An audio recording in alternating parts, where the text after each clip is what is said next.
Bonjour, nous sommes le mercredi 28 mai 2025 et le sujet est les nouveaux Motorola Edge 60. Précédemment, on avait parlé du Edge 60. Ici, ce sera le Edge 60 Pro. Sur le site, c'est à 699 €. Nous verrons par la suite les bons plans pour l'avoir 150, 200 € moins cher.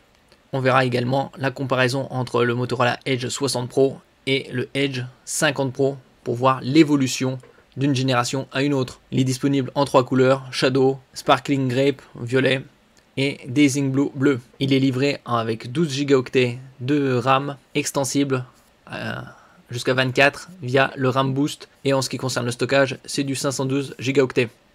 N'oubliez pas de vous abonner pour plus de news sur le monde de la high-tech ainsi que les bons plans, également sur mon Twitter et en description sous toutes mes vidéos. Vous pouvez les retrouver dans mes playlists. Ici, en ce qui concerne les Motorola Edge 60, donc tout ce qui est la série 60, 60 Fusion, 60 Pro, on voit des dalles similaires puisqu'elles sont toutes en Super HD.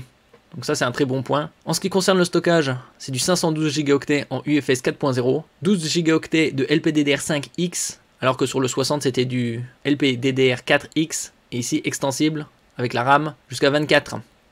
Il est livré avec Android 15. En ce qui concerne Android 16, il faudra attendre quelques semaines, quelques mois. Il sera déjà disponible à partir de mi-juin sur certains smartphones. Au niveau du CPU, c'est encore le Mediatek du Taïwanais, avec le Dimensity 8350 cette fois-ci, octo-cœur, et comme on peut le voir ici, il a une partie NPU pour Neural Processing Unit. Au niveau de la batterie, 6000 mAh, chargeur 90 watts, chargeur sans fil 15, et également le partage d'alimentation filaire 5 watts, c'est dos à dos. Et donc ici c'est du 6,7 pouces avec une très bonne définition, 2712 par 1220, pour avoir une densité de pixels de 446 ppi, pixels per inch ou pixels par pouce. Il a également une très bonne luminosité avec un pic de 4500 nits. Comme c'est du POLED, vous avez également la couverture DCI-3 à 100%, la prise en charge du HDR10+, pour afficher également 1,07 milliard de couleurs. Au niveau du taux de rafraîchissement, 120 Hz, et vous avez les couleurs Paint One validées pour calibration, et également Paint One Skin Tone pour avoir des rendus couleurs réaliste. Au niveau des capteurs photo, vous avez un capteur principal de 50 mégapixels et c'est un capteur Sony Lithia 700C, également 50 mégapixels, un grand angle, ultra grand angle 50 mégapixels et téléobjectif 10 mégapixels, donc similaire au 60. Bien évidemment, vous avez la 5G, le NFC pour Near Field Communication pour pouvoir l'utiliser pour les paiements sans contact ou en tant que passe Navigo.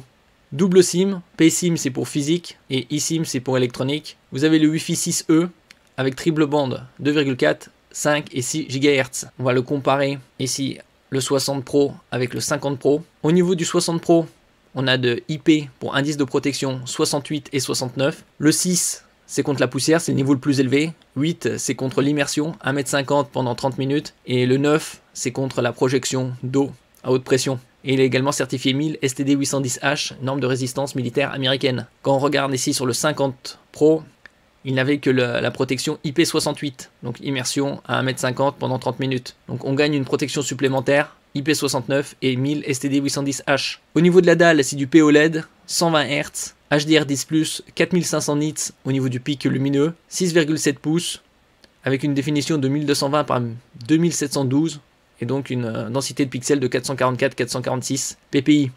Et la protection Corning Gorilla Glass 7i. En comparant au modèle précédent sorti l'année dernière, on voit ici qu'il a diminué. Au niveau du taux de rafraîchissement, on était à 144 Hz, on passe à 120 sur le 60 Pro. HDR10+, c'est identique, et ici le pic lumineux est de 2000 nits. Là on gagne 2500 nits avec le 60 Pro. La taille d'écran est identique. La définition également, densité de pixels égale. Et le Corning Gorilla Glass, ici c'était non spécifié, ça devait être du 5. Donc là on monte en gamme. Bien évidemment, comme il est sorti il y a quelques semaines, il est sous Android 15 et il aura au moins 3 updates OS. En ce qui concerne le CPU, c'est du Mediatek Dimensity 8350 Extreme en 4 nanomètres, octo-cœur comme la grande majorité des CPU pour smartphone. Il y a un cœur à 3,35 GHz, 3 à 3,2 GHz et 4 à 2,2 GHz. Donc alors que précédent, c'était Android 14 puisque c'était l'année dernière. 3 mises à jour majeures, donc update, et le CPU était du Qualcomm Snapdragon 7 Gen 3. On peut voir la comparaison ici, 1 à 2,63 GHz, 4 à 2,4 et 3 à 1,8 GHz. Donc on gagne en fréquence. En ce qui concerne la mémoire, pas de slow pour mettre une microcard SDXC. Et les déclinaisons sont les suivantes. 128 Go 8 Go de RAM, 256 Go 8 Go de RAM, 256 Go 12 Go de RAM et 512 Go 12 Go de RAM. En ce qui concerne le stockage, c'était du type UFS 2.2 sur le Edge 50 Pro. Sur le 60, on passe sur des déclinaisons 256 de stockage 8 Go de RAM, 256 12 Go de RAM et 512 Go 12 Go de RAM et la technologie UFS 4.0. La différence, c'est bien plus rapide au niveau des temps d'accès sur le 60 Pro. Au niveau des capteurs photo, on a un capteur principal 50 mégapixels avec OIS, Optical Image Stabilization, un téléobjectif avec zoom optique x3, également avec stabilisation optique, 10 mégapixels, et un grand angle 120 degrés, 50 mégapixels. En ce qui concerne le selfie, c'est également du 50 mégapixels. On voit au niveau de l'enregistrement vidéo, 4K 30 images par seconde. Assez étonnant, ils auraient pu passer à 60 facile. Après, c'est les limitations. Quand on compare au 50 Pro, on voit un capteur principal 50 mégapixels, donc identique.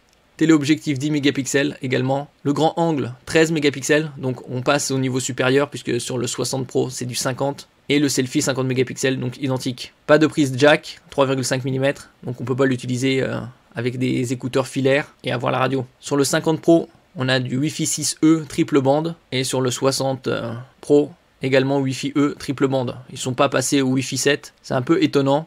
Et donc au niveau de la batterie sur le 60 Pro, on est à 6000 mAh, recharge filaire 90 watts, sans fil 15 watts et recharge inversée filaire 5 watts. Alors que sur le 50, on avait une batterie de 4500 mAh, donc une augmentation d'un tiers. La recharge filaire 125 watts, donc on descend en gamme au niveau du 60 Pro, puisque c'est du 90. Pareil pour la recharge sans fil, 50 watts pour le 50 Pro.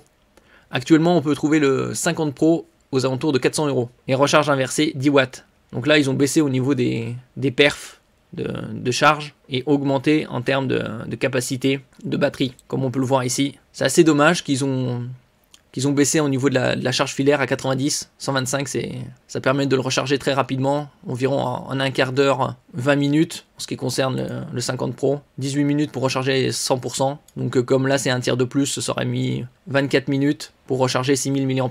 Également la charge filaire qui a été divisée par plus de 3 et la charge inversée divisée par 2. En ce qui concerne les modèles, comme je le disais ici, il est à 699 € sur le site Motorola et on peut le trouver à 540 € en version vert, 540 € en version violet et 525 en version rose. Donc ça fait à peu près 160 à 175 € d'économie. Ici sur le site par exemple Pixmania offre bonus reprise jusqu'à 150 € de bonus sur la reprise d'un ancien appareil. Après ça dépend de l'état aussi et le modèle. On peut trouver par exemple le 60 Pro en Paint One Shadow à 500 €. Donc 200 € d'économiser. Comme on peut le voir ici, il y a 7 exemplaires en stock. Et donc je mettrai tous les liens bien évidemment en description. Donc ça fait pas mal d'économies par rapport au site. Et avec un prix de 500 €, c'est un bien meilleur rapport qualité-prix. En ce qui concerne le 50 Pro, qui est sorti l'année dernière, il est aux alentours de 420 €. Merci pour votre écoute et à la prochaine.